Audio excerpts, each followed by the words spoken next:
as I listened to the somewhat chaotic reaction of your commentary colleagues to Josh Shapiro being passed over in what can only be explained as a burst of anti Semitic, anti Israel sentiments on the part of Team Harris. What did you make of that choice? I had, by the way, J.D. Vance on the show an hour before that decision. He said, it's going to be Shapiro because otherwise they're just being anti Semitic. And boom, shows up Walz. What'd you think?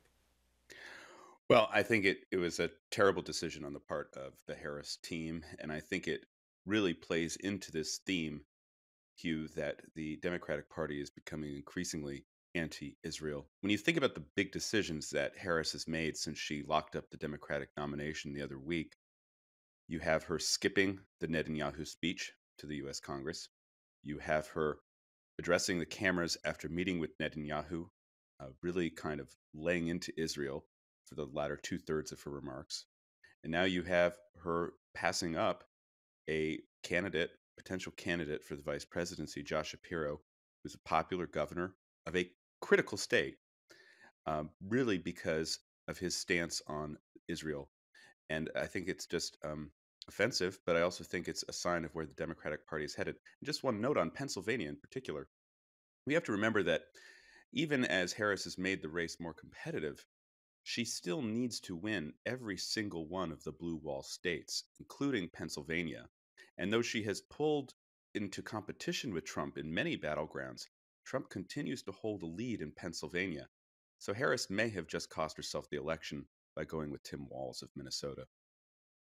You know, Matt, there's a little known part about Pennsylvania as well. They report early in the Keystone State. Now, I hate the Steelers, so I'm always making fun of Western Pennsylvania, but I grew up 7 miles from Sharon, so I know Western Pennsylvania pretty well and went to my summer camp in Erie. And I drive that awful turnpike all the time. So I'm on in Scranton right now, Harrisburg, we're on in Philly and Pittsburgh, all over the state. When you diss Pennsylvania, they kind of take it personally. It's not a lot alike. It's not unlike all of the Rust Belt states. They do not like this sort of public humiliation they've just been put through. Do you think the left understands the sense of place that states like PA and Ohio, Wisconsin, and Michigan have? I'm not sure about that. I think the left has a certain view of what might appeal to working class America, middle America, but it's often incorrect. And I think that Governor Walz got a taste of that hue the other day when he made his debut and he told the Philly audience how happy he was to have seen his hero Bruce Springsteen perform in New Jersey. And the crowd let out a big woo because that's over the river. You don't want to go to New Jersey. You got to be in Philly. So you want to look for examples of kind of out of touchness, if I can coin a phrase, from the Harris Walz ticket in the coming weeks. I think there will be many of them. It continues to amaze me, this burst of huge enthusiasm that Harris has received on the part of the mainstream media, which has continued to just not look at her with any scrutiny, not even bother to ask why she won't talk to them in the 15, 16 days now since she locked up the nomination. Yeah, that could continue a long time. Matt, I'm not an optimist of her sitting down for any serious interviews at all because they know she's got to win as a basement candidate. Let me ask you a question I've been asking Michael Medvin and Dennis Prager at my age, right? We're 30 years older than you. So I've been asking them for 30 years. When are American Jews going to realign to the party that actually cares about Israel being a democracy and having the weaponry it needs to defend itself against the evildoers in that neighborhood? And Dennis and Michael always answer, never. American Jews are never going to change because they are progressive. What do you think? Even after Josh Shapiro gets tossed off the bus, and Josh Shapiro, by the way, is no conservative. He's not a moderate. He's a liberal. He's not a man of the left, but he's a liberal, old school liberal. And he turned down school choice. When do American Jews realign, if ever?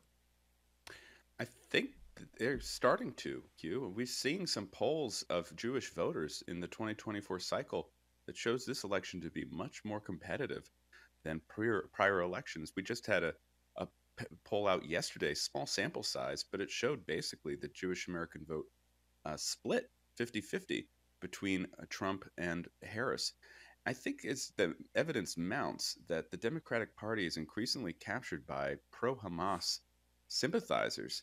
Many American Jews, especially the American Jews who place support for Israel as a priority, perhaps the number one issue in many cases, they're going to understand that for now, the Republican Party is the pro-Zionist party. And we should point out, too, that just last night, even as Harris had dissed Shapiro on the basis of his pro-Israel views and opted for Walz, Cori Bush, a member of the squad, went down to a stinging defeat in her Democratic primary in Missouri. It shows that even though the critical institutions of the Democratic Party are increasingly pro-Hamas and anti-Israel, American voters, including many Democrats, still support Israel and still want to have pro-Israel candidates. Again, I think this was a huge mistake by Harris.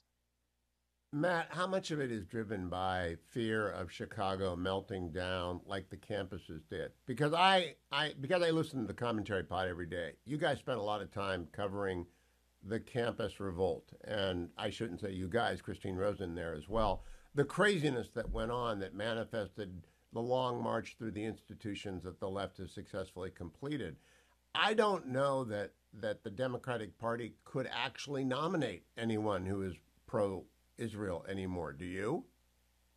Well, you think about just the change, Hugh, since 2000, when Al Gore selected Senator Joe Lieberman, an Orthodox Jew, to be his vice presidential nominee, and there was barely any controversy. In fact, it was a great celebration about a religious tolerance in the United States.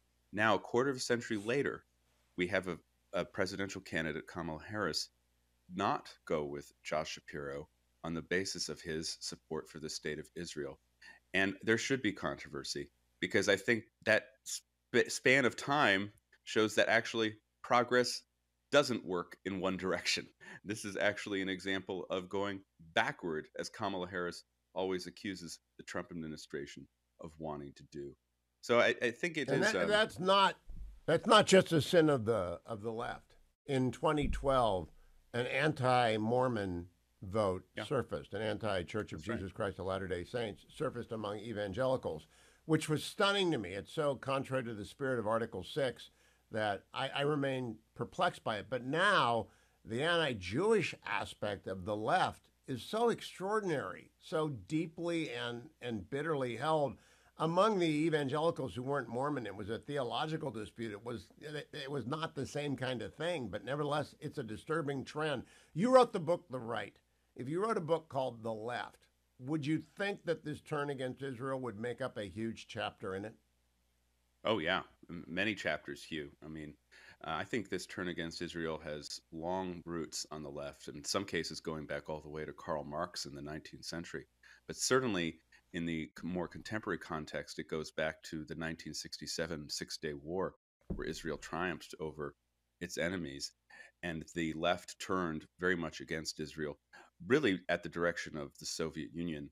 And ever since, the anti-colonialist left, the third world left, has been very much anti-Israel. And that sentiment has increasingly taken over large parts of the Democratic Party in the United States. On the campus, I just to address that briefly, those protests, those riots, those illegal occupations of campus buildings, those are going to come back. And I think it's going to be a problem for the Harris campaign as we go to November. I agree. The mainstream media is going to try to protect her for as long as it can. But eventually, I have to believe there will be some moment where she reveals to the American people who she really is. And I don't think they'll like it. Long about August 29. Mark that down. That's a week after the Democratic convention. The balloon will be off and the turn will begin.